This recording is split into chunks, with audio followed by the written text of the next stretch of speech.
I'm Ari Goldstein, Senior Public Programs Producer at the Museum of Jewish Heritage, a living memorial to the Holocaust. And it's my pleasure to welcome you to today's program with Therkel Straede, who will share a new and fascinating perspective on the rescue of Danish Jews during the Holocaust. Since 1995, Therkel has served as Professor of Contemporary History at the University of Southern Denmark in Odense. He has teaching and research experience around the world, including in Israel, Germany, the Czech Republic, Canada, Brazil, the United States, and at the Danish National Museum in Copenhagen. In 2001, Therkel was awarded a Congressional Citation Award by the U.S. House of Representatives for outstanding achievements in Holocaust research and education. Therkel's lecture today will focus on a new database of records from the Swedish Police Authority and what those records tell us about the Jews who escaped Denmark. Please feel free to share questions for Therkel in the Zoom chat, and we'll address as many as we can at the end of the program. Without further ado, welcome Therkel, and feel free to get started. I'll put up your slides. Thank you. So I'd like to thank you for the introduction. I'd like to thank Jack Kliege and the Museum of Jewish Heritage for inviting me to take part in this very successful series, as I understand, of talks, and I'm honored to be here. First of all, I'd like to thank everybody who's joining in, because a very large audience, which humbles me, of course. And it's great that so many people will take interest in something that happened at the rim of the European continent more than 75 years ago.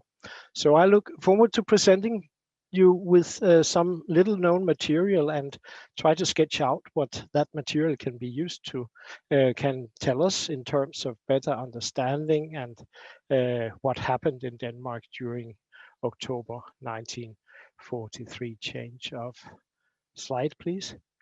If I go down my stairs at daytime and around the corner, this is what I will see. It's the Christianshavn Canal in central Copenhagen with its side canals, and I see veteran and vintage ships, as well as the newer leisure boats. During October 1943, some 1,300 Jews fled to Sweden from the Copenhagen harbors proper, and estimated 300 alone from the canals of Christianshavn in the very center of the capital and very close to the German headquarters. During those days, Denmark was occupied by Nazi Germany, its mighty neighbor. And let's start, change of slides.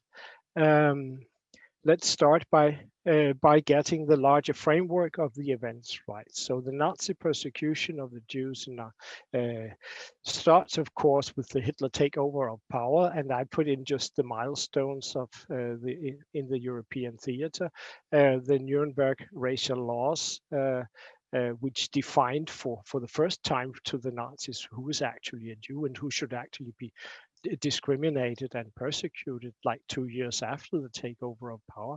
And then we see a very strong radicalization of anti-Jewish policies at the annexation of Austria and after that, and particularly after the attack on Poland. The turnover from various politics of driving Jews out of Europe to total physical annihilation happens with the attack on the Soviet Union. And when we look at Denmark during the same period, we can see that the immediate takeover of power resulted in a refugee wave, not a very big one, but one which was considered a big problem in Denmark, really.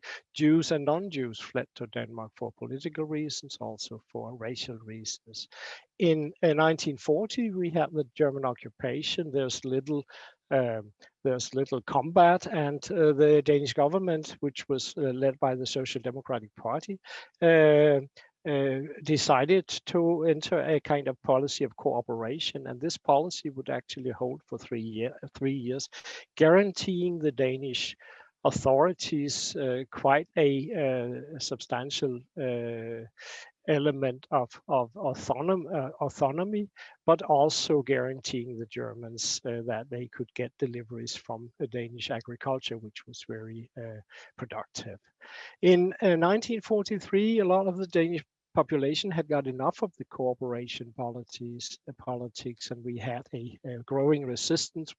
We had a wave of general strikes, the so-called August uprising, and as a result, the Germans stepped up their demands to the Danish government, and the Danish government decided to resign. The immediate punishment from the Germans on September the 8th, 1943, the German Reich plenipotentiary Werner Best, that's the guy to your very left, requested permission in Berlin to deport the Danish Jews. And Hitler was, of course, happy to grant that permission. But in the course of September, Werner Best got second thoughts about the effects on the long-term Danish-German relationship, and he arranged that a warning be slipped out to a leading Danish politician from the Social Democratic Party by Georg Friedrich Duchwitz, who was a German secret agent. Hans Hedtoft immediately then advised leading personalities of the Jewish community, including Rabbi Markus Melchior, whom we will meet later on tonight. A few days later, October the 1st, we have the Judenaktion, the manhunt, which was conducted nationwide. But at that time, most Jews had gone underground, and we see them fleeing. This is the start of the rescue operation, which has made Denmark kind of famous in the whole in the whole field of Holocaust studies and the events of the Holocaust. Not to forget, of course, that some of the Danish Jews didn't make it across to Sweden, and those who were caught alive were deported to Theresienstadt, to the ghetto, and only liberated from there very few days before the end of the war. So, change of slides, please. I could recommend to you books in English, and some of you might know them already. Bo Lidegaard, a couple of years ago, 2013, wrote this recount, which is the newest in English. He was at that time the editor-in-chief of Politiken. He is a very known Danish historian. Back in 1968, Lene Yachiel, a professor at the Hebrew University and a scholar of Yad Vashem, wrote her dissertation on the same subject. And New York University professor Leo Goldberger, who was himself a child survivor of the rescue, published this book in 1987. I can also recommend to you a small brochure that I did myself for the Minister of Foreign Affairs. Just in case you want to read more, change of slide, please. So when we look at the Holocaust, we have the general figures here, and the figures are frightening. I mean, the Wannsee conference, Adolf Eichmann had counted 11 million Jews in all of Europe, and the intention was from 1941 on to kill all of them. The Germans managed to kill 6 million, and if we then compare with Denmark, which had a population of 4 million people. It's a small Jewish community, small population, very well integrated, one must say. But not that there wasn't anti-Semitism in Denmark, not at all. That was the case too. We can see that Eichmann's figures were not realistic, because when a survey was done in 1944 of all the Jewish refugees in Sweden.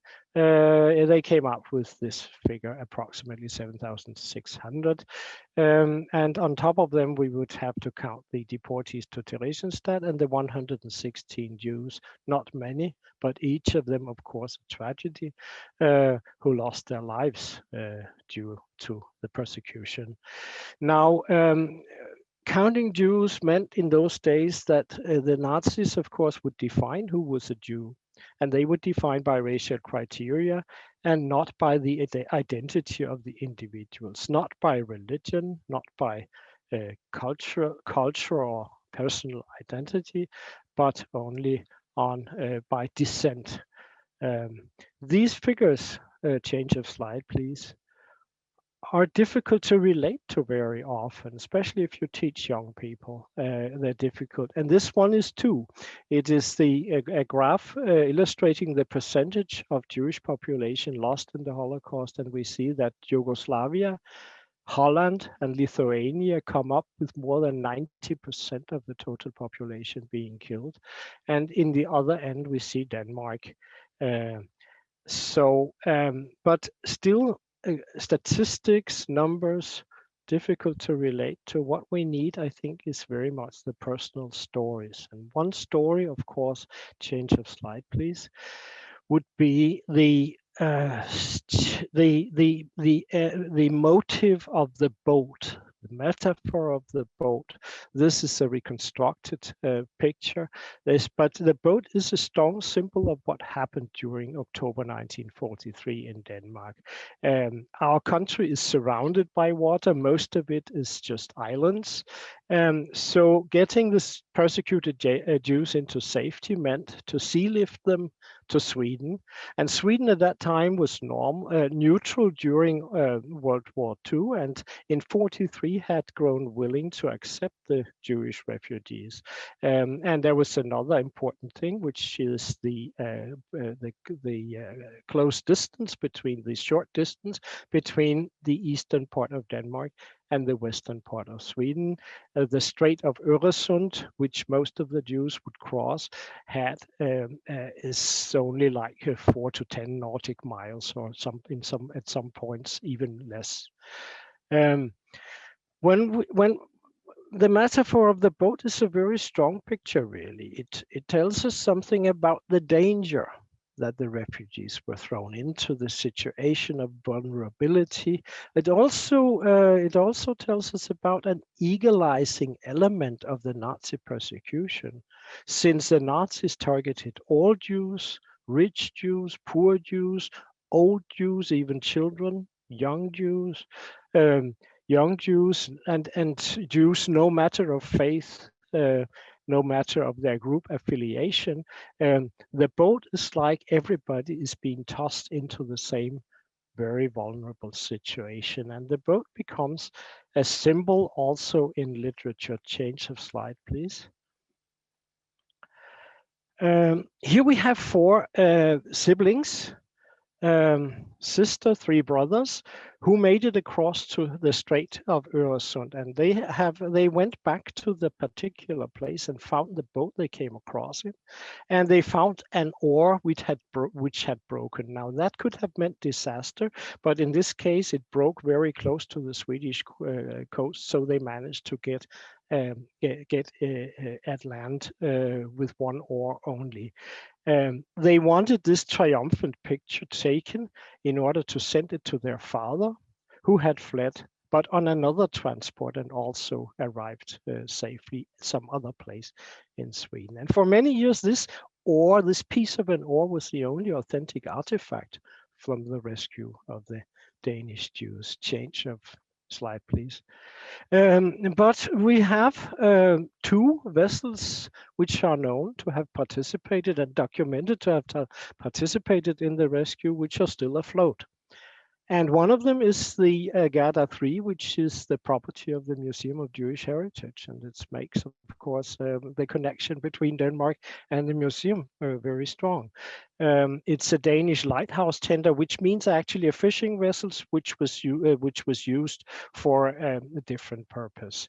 and it was operated by like the usual crew, you could say, and a group of resistance fighters with a young woman of 19 years old, Henny Sinding, as the organizer, managed to rescue an estimated 300 Jews across to Sweden during October 43 aboard this particular vessel, which operated out of Christianshavn's Canal, right, so to speak, outside of the house I'm speaking from right now. I understand that Howard Weiss is in the audience tonight, and I'm happy about that because he wrote a fascinating book about Henny and her boat a few years ago. I can recommend that very much. Change of slide. So the other boat is located in Denmark in the harbor of Dragør, which is right south of Copenhagen International Airport, a fisherman's village, a very beautiful and picturesque one. And the Museum of Dragør owns this boat and has it in working condition. It did a number of trips to the harbors on the other side in Lindhamn, the industrial harbor of Lindhamn, or the concrete factory, and transported some 70 Jews. And now I say some and about and so on and so forth. And this is one of the problems that we will try to solve, the unprecise nature of our knowledge about the actual transportation. A change of slide, please. This boat has recently surfaced, you could say. I mean, come out of nowhere. The Danish National Museum has just put it on its display as it reorganized the Museum of Danish Resistance, and very few people have seen it because the museum was opened in October last year and then closed again down in November because of Corona. It's a much simpler and more primitive boat than Gerda 3 and the Elizabeth. It has no steering cabin, as you can see. It used partly sails, but it also had a small petrol engine to operate it. This is the boat that will take us across to Sweden. Please change the slide. This is Europe. This was Europe like it looked in October 1943, all Nazi domination pretty much all over the continent. But the Nazis are being pushed back in Italy, and they're being pushed back by the Soviets on the Eastern Front. And in the middle, you see the silhouette of Denmark, which we Danes have been brought up to consider kind of anthropomorph, like looking like a family with one person here. And in my young days, it was always a man and then the woman and children all around him, and so on and so forth. It's like, that's kind of silly, but that's how we were told about our the topography of our country. You see the silhouette, you see the proximity to Sweden here. You also see the bridge, which wasn't there in those days. There was no bridge here, only ferry services. And then you see the capital, which is where most of all of the Danish Jews, about 6,000 out of 7,000, were living. And you see the Swedish coast here. Here we have a map which is stating some of the points of departure and some of the points of arrival, but by far not all of them, because it was hundreds of transports that went across in those days, most of them in the first 2 weeks of October. The easternmost of these green dots is the place that I'm going to take you to. And how am I going to do this? Please change the slide. I will introduce you to this website, Safe Haven DK, and it's available in Danish and in English, really. The rescue, of course, was a clandestine, decentralized, highly improvised operation. It was done by amateurs, and of course there was a security issue that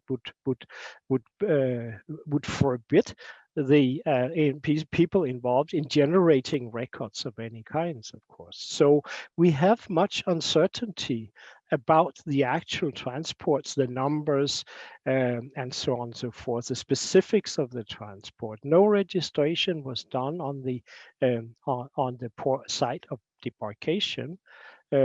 Embarkation, sorry, but in Sweden, at the site of debarkation, incoming refugees were registered already when refugees were coming over in the summer of '43, when the first ones arrived.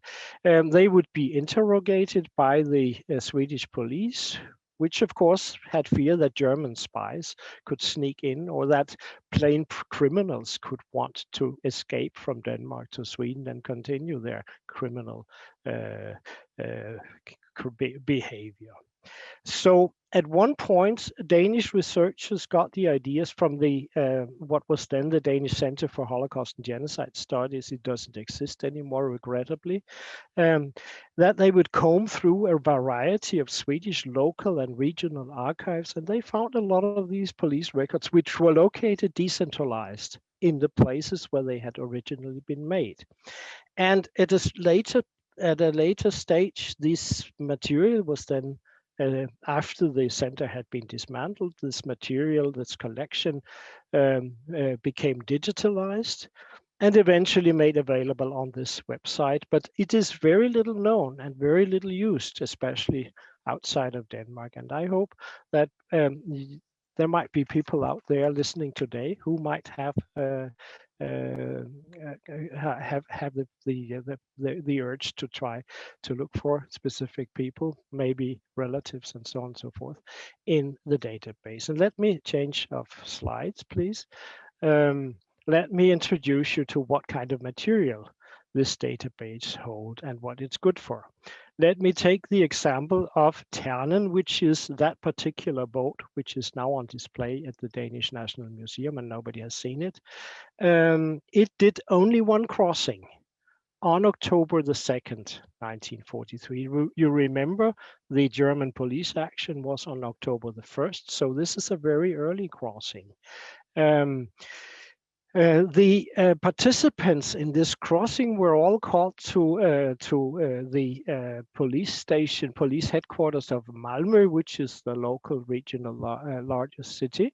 And on October 5th, they were interrogated. And this generated a number of police reports. And as you can see, they are in a particular format, and the format is in Swedish and Danish because the Swedish police would use their parts for security reasons, purposes, and they would share this material, copies of it, with the Danish refugee administration in Sweden. Now, I am presenting you to Abraham Steinbock. And Abraham Steinbock was a medical student at the University of Copenhagen. He was born in 1919. He was born in Copenhagen. His nationality was Danish. His religion was Jewish. He lived in Griffenfeldsgade, which was a poor neighborhood, a working class district. In those days, you would call it a ghetto, although there was no specific Jewish identity about it. But Jews who didn't have much money would also have to live in these like one or two or three room small apartments. Now, how come a medical student doesn't have money? Because he came from a very modest background. He was not married at the time; he was single, and he is asked, "Why did you come to Sweden?" And his answer is the persecution of Jews. Here you can see he has arrived on the 3rd. Now, in the form, you can see that he sailed from Denmark the day before, close to midnight, from the little town. Not town. It's not really a town. It's a village called Lund, and it took him more than 6 hours to get there. I'll get back to that. How could it take so long for such a short distance? He landed in Skanør which is close to the Danish coast, really, and was carrying a very modest sum of Danish money. And when he was interrogated, he also indicated that he had no assets in Sweden. He was carrying no passport. Clearly, he had fled on very short notice. He was not alone in the boat. Oh, one very important thing, of course, should be mentioned. How did you get to Sweden?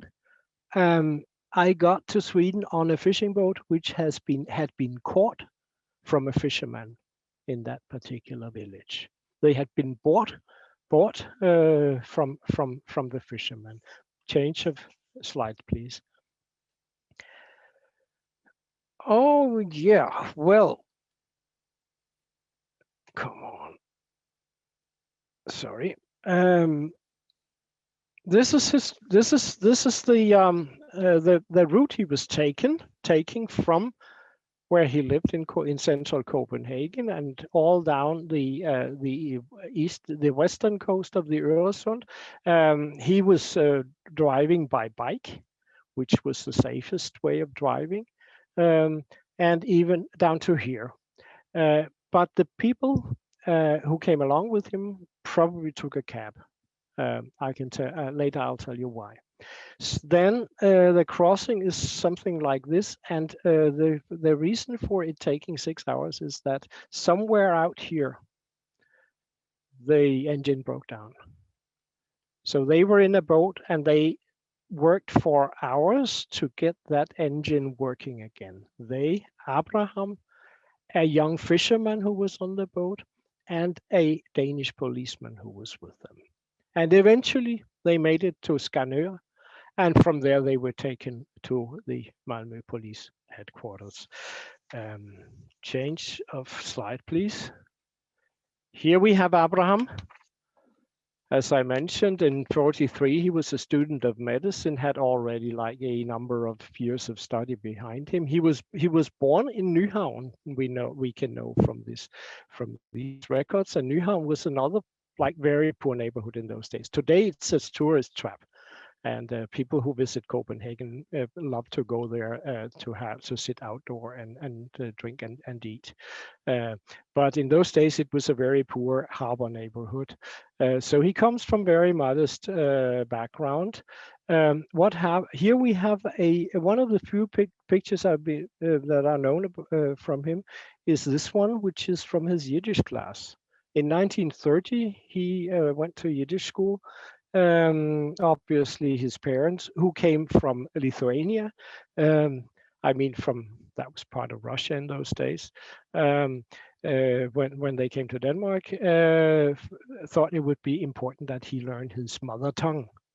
And this is what he looked like shortly before he died in 2009. Abraham completed his medical study at the University of Lund, another Lund, that's a common name in Scandinavia. And in 1945, at the liberation, he came back to Denmark, did his clinical training in Danish hospitals. Then he went to Israel for 4 or 5 years, and in 59 he went back. And he didn't go back to Denmark, but did go back to Sweden, and became a general practitioner in a rural district in south central Sweden. Was held in very high esteem by the local community. He raised a family. He was very keen on traveling in Eastern as well as Western Europe in his caravan with the family. And 11 years ago, he died. It is very probable that at Yiddish school he learned Abraham Altermann. Got to know Abraham Altermann. Change of slide, please. Yes. So here we have Abraham. Here we have his brother, younger brother, who was a worker. And here we have Salman Steinbock, who was his father, and his mother, Bertha. And on the boat were other people. So there was another family, Sami Altermann, who was a dentist, young dentist, as you can understand, like barely graduated. His father, who came from a social layer higher than the Steinbocks, who had finished mercantile school and had a diploma in English, and was working as an insurance agent in those days. And his wife, Dova. So these two Jewish families are on the boat, and so is Bent Hoover, the young fisherman I mentioned, and an unidentified Danish policeman. All of them were interrogated except for the policeman, and by the same Swedish police officer. And we should change the slide again. This is where they left from. This is Lund fishing village. I mean, the small tiny fishing harbor. This picture was made last year. It was made earlier in 1943 in October. It was a very windy day. It was rainy. It was also much darker as they left, and this would be the last they saw of Denmark for 1.5 years. And they would go out here this way out, and they would go to Sweden that way. So they had this engine failure, and imagine the fear of sitting in a boat trying to cover themselves with a canopy in order to, during the rain, to make that primitive motor work. And always fearing that a German patrol boat would come by and discover them. But that didn't happen, and they got there to Sweden eventually. But not all of the transports, of course, were successful, we must say. Change of slide, please.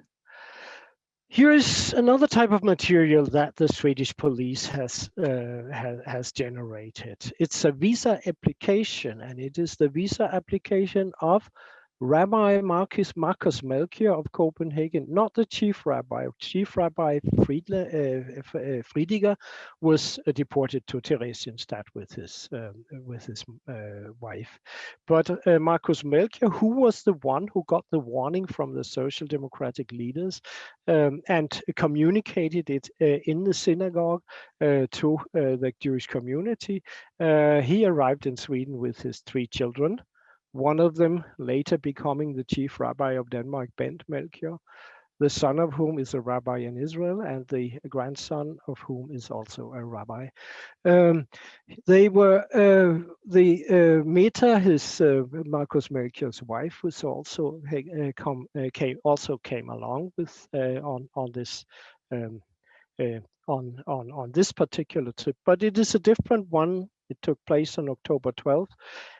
Not from that harbor we were talking about, but from Hesnes, which is very in the deep south of Denmark, and was a trip that took more than 11 hours because of difficulties of navigation, really. In this visa application, you can see Rabbi Melchior is writing, "It is my intention to return to Denmark as soon as the situation allows it." And logically for that, he applied for a 6-month visa.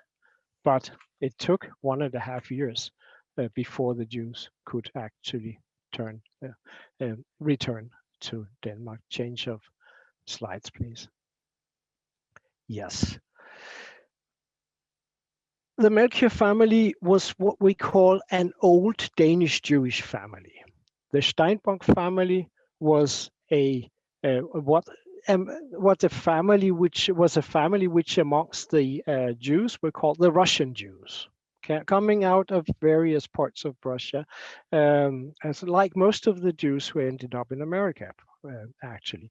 And those are the 2 largest groups of Jewish refugees, and the third group is that of German Jewish, Austrian Jewish, and Czech Jewish refugees who had come to Denmark already during the 30s and now were on the run for a second time. And Anna Wachenheimer is one of those. And what we have here is her application for a refugee passport. she needs it in order to move around in Sweden for identification and so on and so forth. And as she, if we read this whole document, which is several pages long, we can see that she also explains that she had a Danish refugee passport at home in Denmark, but because of the persecution of the Jews in Germany, she had no German passport. And that she is also applying to stay in Sweden until April 1st, which means 6 months. That was kind of a standard. So please notice one thing. She is coming across already on the 30th of September, which is before the German police starts chasing people. Why is that? She got the warning, or maybe she didn't even need a warning. Maybe she was just like, you can say she had the feel that something is going to happen now, because she knew what the Nazis were like from the time when she was back in Frankfurt am Main, where she lived for a couple of years after the Nazi takeover of power. She was a widow, and she also explains in this paper that she is willing to work in domestic services, and that she would certainly not cost the Swedish state any money. She could provide for herself if she just got that kind of work. So we have these three different groups of Jews who were part of the same rescue operation. And sometimes even you would meet them, they would meet in the same boats, even if they came from very different backgrounds, and also, of course, had very different experiential background for coping with the new and difficult situation. Let's change the slide again. Now, I mentioned that on the Steinbock and Altermann boat was also a Danish fisherman, and that was Bent Hoover. He also was interrogated by the same Swedish police officers, and he was actually coming across in order to help navigating. It was like Abraham Steinbock had actually done some like sports navigation. So he knew about faring at sea, but they thought it better to take Bent Hoover along.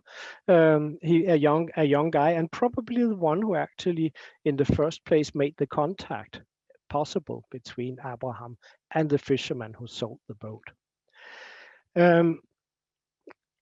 But Bent Hoover didn't want to go back to Denmark, and he explains it here. He was afraid that he might be forcefully recruited to German labor service. But Denmark didn't have that kind of things at this time. But of course, the situation was a different one without a Danish government. So many people would expect that to happen or to come in the future. Also, he is stressing his anti-Nazi attitude. And for this reason, he doesn't want to go back. He's bringing his Danish passport. It's down here. No. Where is somewhere in the form? It's also noted that he's bringing his Danish passport. But he now becomes a refugee, and since he was a single young man, he's taken to a refugee camp for young single men, and they were to be trained as in logging, which is a very important industry in Sweden.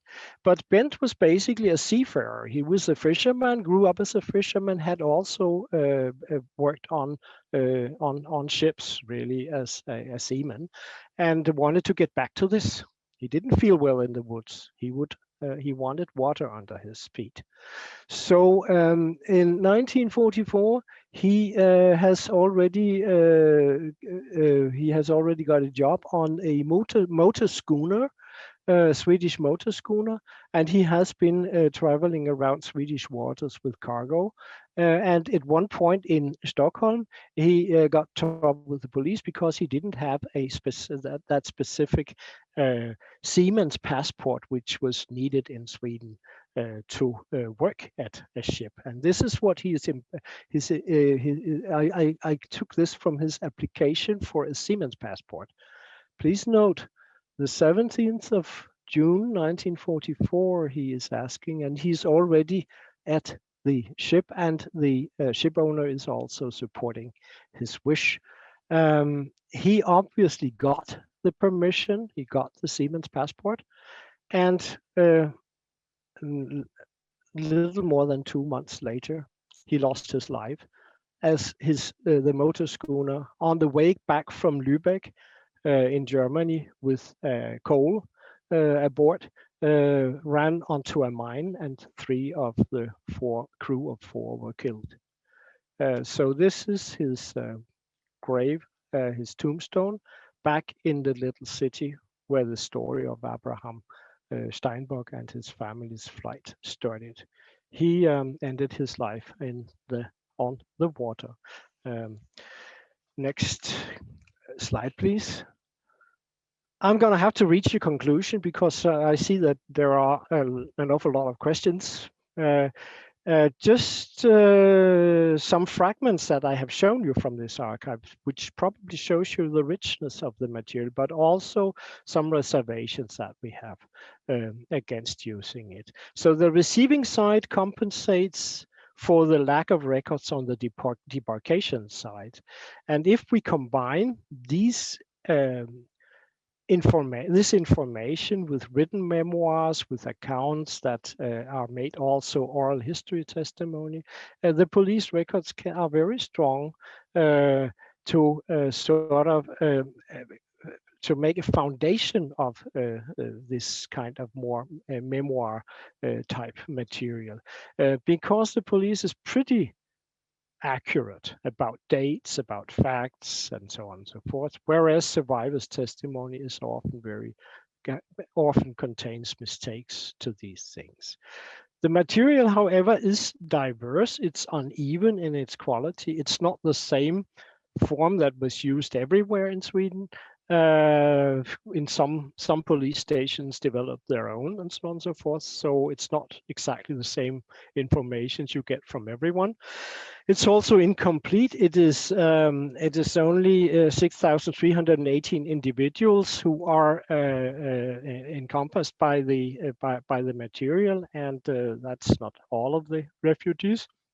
It contains untruthful information because some of the refugees had fear of the Swedish police, or had fear of any police really, because of experience they had earlier, for instance, as refugees in Germany.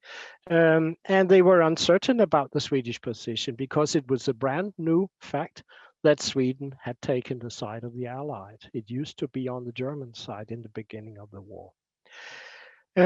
The material clearly needs contextualization, and there's one problem with it. It is, of course, that it reproduces the traditional, what we could call rescue focus of the Danish story, thus contributing to making forget or invisible those who got caught, those who ended up in Theresienstadt, those few who perished, because these are the success stories that are being recorded. The digital registration has also contains mistakes. So if you try to enter this material, you would also have to kind of feel your way through. It might not all the summary you get first might not actually be accurate in accordance with the actual documents, but you can click onto the documents and make your own judgment about that. The advantages, of course, this material gives you basic insights into individual flight stories. It is good for verification in many cases, and it's very good for genealogical research, of course. Somebody who might have family who came across would be able probably to trace their way across the Øresund and so on and so forth. So it supplements the oral testimony very good and lays out new avenues for further research. It contains a large number of refugees, but not all. And some of them, as you already saw, some of the refugees are non-Jewish, and most are Jewish. So we also have the possibility of sort of getting a feel for the interaction between Jews and non-Jews, between Jews and helpers, and so on and so forth, through that material. Sometimes, very often, we can get certainty about who was along on a particular boat. And this is a way of like building or understanding the networks of entangled stories in a very hectic and highly chaotic situation, where networks played an very important role for rescue. We can see patterns. When did which kind of Jews get across? The German refugees were the first to react, it seems. And many Danish Jews couldn't really believe in the beginning that this was actually true, that this was actually going to happen, because they had been used to living a completely normal life throughout the first 3 years of the German occupation, with no stars, no registrations, no discrimination, only with the animosity of Danish Nazis being expressed again and again. But that is something that I'd say, I mean, anti-Semitism is something that these also Danish Jews were used to, kind of. Not that it was not a terrible thing. Rescue networks, non-Jewish and Jewish networks, and I think in the case of Abraham Steinbock is a very good one, because it shows us that it is a young Jewish man who actually takes the initiative. He reacts promptly. He doesn't wait and see. He doesn't ask for advice, or if he does that very quickly, which means that the people he would need to give him advice, also where to go and where to probably find a boat, would be at hand and ready to talk right away. He also organizes, he raises money, he buys the boat, although it is part of the deal that the one who sold it will get it back. So it's kind of that's not a proper buying of the boat, but still this boat was bought for a substantially lower sum than many people had to pay. Many Jews had to pay to get across. I'd say that, to me, going through a lot of this material has emphasized that the story about the Danish rescue is not only the story about Gentiles for whichever motives, be they good, be they more like personal gain motives, and so on and so forth. Gentiles helping and rescuing Jews, Gentiles being the actives, Jews being the passives. When we look into the individual crossings and try to imagine the chain of decisions that a person like Abraham would have to do in the course of this very hectic procedure, we also see that Jews played a very important and active role in their own rescue. And that is, at least if we compare to much of the literature on this issue, a new insight. A change of slide, please. This is just advertisement for the two projects that I have running these days. One about the Danish Jews in Theresienstadt. I mean, that group which didn't make it across to Sweden, and another project on the maritime evacuations from the Stutthof concentration camp in the Baltic Sea in the end of World War II in 1945. Thank you for your attention. Therkel, thank you very much. That was fascinating, and there's a lot of questions here, so I'm going to try to get through a bunch of them. There are a couple questions about money changing hands. You mentioned that Abraham bought his boat. Did most Jewish refugees pay money for their departure, or were some taken over through the generosity of fishermen? How often was the boat loaned or bought? Most Jews had to pay substantial sums to get across, really. And there's an explanation to that, which is, you can say, the market structures. Suddenly, many people want to get out of the country. This is not something that fishermen normally do. It's also not, they're not allowed to go to the Swedish side. So they had to be convinced that they should go. And many fishermen demanded high sums of money in order to get across. Some of the first people to get across already during September belonged to some of the richest families in Denmark and could pay whatever was asked in a situation where there was no, what can you say, it was not usual that the option to take Jews would exist at all. And that, of course, among fishermen started a rumor that there was a lot of money to be earned. So we have all these examples of fishermen actually earning really good money on transportation, but very quickly resistance organizations entered into the bargaining between the Jews and the fishermen and took over that part. So the Jews would pay to the rescue organization, and the rescue organization would pay the fishermen, so that there wouldn't be the same type of bargaining between them directly. And this caused the sums to go down substantially. We also have examples that fishermen took Jews across for nothing. And at one point, actually way back, it was I interviewed a fisherman who operated out of Kastrup Harbor on the, like, right here in Copenhagen. And he told me that he and his father, they had a boat only with a sail and oars, and they took money from the first 2 transports. Then they bought themselves an engine, and then they thought, okay, we've got enough out of this, and now we can take more people. And the rest of them they took for free. So you have altruism, and you have the most horrible profiteering combined in this operation, and which of course means that many Jews had a very unpleasant experience in these bargaining situations, and it was very good, and it was also a prioritized aim of the rescue organizations to sort of come between and make sure that Jews who had money could pay for those who didn't have money. And I don't think we have any examples, at least no examples have been recorded, that anybody has been left behind because he couldn't bring up the money. So somehow this functioned, but it was money, like it was like the average price for a crossing was around 1,000 Danish kroner, and for that you would be able to buy, if you sort of calculate in today's money, you would be able to buy a small car. Wow. Per person.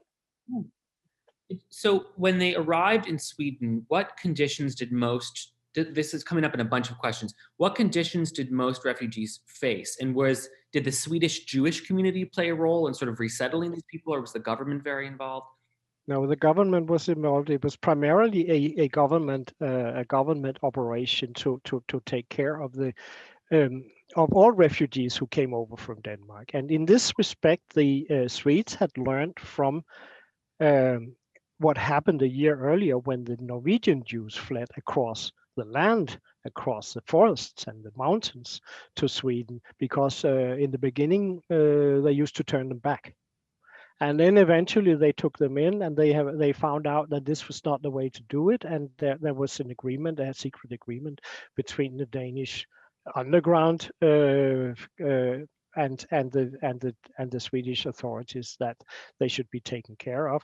Denmark had very big assets in Sweden because Denmark exported foodstuff to Sweden. Sweden has never been able to feed itself, so they imported a lot, and that money was frozen on accounts in Stockholm, and they were used to finance both the Jewish and the non-Jewish refugees. The number of Jews, I mentioned that 7,600.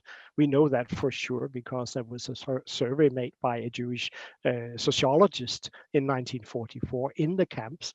And and about 3 times as much non-Jews, like 23,000 non-Jewish refugees in the course of 1943, 44, 45. But the non-Jews came later, which means that the administration was up and running to provide for the Jewish refugees when the non-Jews started arriving, most of them being members of the resistance or family members of resistance fighters and so on and so forth. Therkel, there's a couple questions from Terry and Ronnie and someone else about the myth of the Danish king and the yellow stars. I wonder if, I know it's not exactly about the rescue, but I think it'd be very helpful if you could sort of explore that for us. It's a very very steady legend, but it is a legend, and I actually prepared this slide because anticipating, after having spoken on this issue many times in Israel, many times in the United States, Canada, and other places, I anticipated that this question would come up, and it is important. Where does that legend come from? It never happened. The king never wore the Jewish star. He also never threatened to do it. It is a legend, but the legend came out of a Swedish newspaper, and here you have the date for it. Stig Høeg was a Danish, no, actually a Norwegian cartoonist.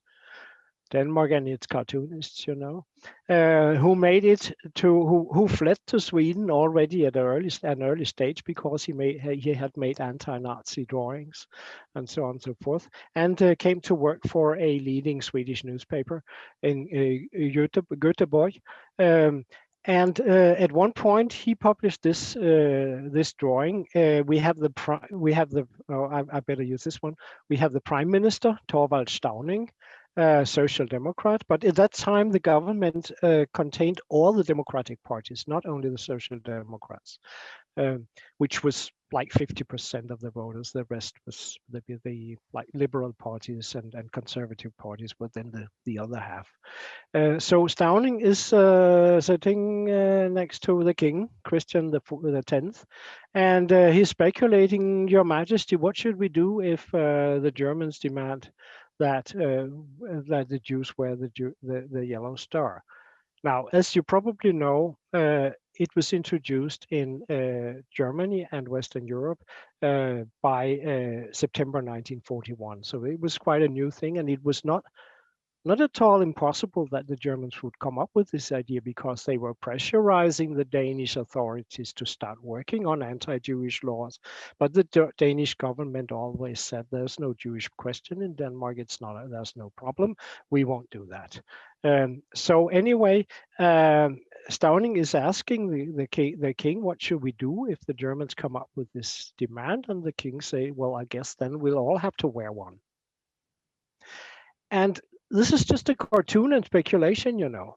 It did, however, contain the opinion of the Social Democratic Party, of the Danish politicians at large, and of the king, who has no political power really, but had a symbolical power in those days.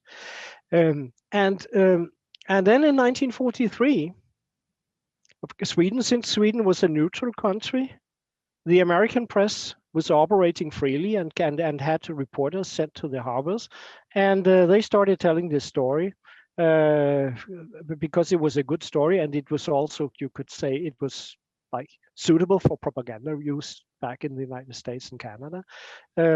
So this is really where it entered into the international media stream in the Allied countries, and from there, it became a subject of popular literature, especially Leon Uris' books have a passage about the king, which is highly fictitious, but still has created a picture with many people, Jews and non-Jews all over the world, that the king was actually taking this kind of action. He never thought about it, and the Germans never introduced the Star of David in Denmark. The only Danish Jews who wore the stars were the 470 who were deported to Theresienstadt, and that one single man who was deported to Auschwitz. Amazing the way that that cartoon prompted this myth, which has lived for so long. Mhm. Unfortunately, it's 3 o'clock here, and I want to keep us on time, so we'll have to close it here, even though there's many more questions. But Therkel, a very big thank you from all of us at the museum for your time and for sharing this insight with us into the rescue. We're going to send out a recording of today's presentation along with some of the resources that the Therkel mentioned tomorrow via email. So look for that in your inboxes. And we hope that you'll come visit our Danish rescue boat, the Gerda 3 at Mystic Seaport. Howard is clarifying in the audience that nobody was charged for passages on the Gerda, that was That's true.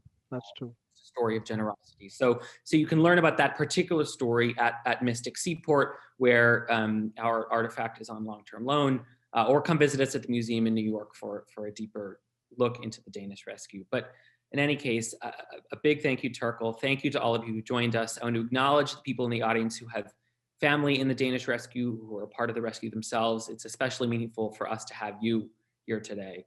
And I just wish everyone continued safety and best wishes. Thank you for having me. Take care, Therkel. Good evening in Denmark. Good evening. Bye.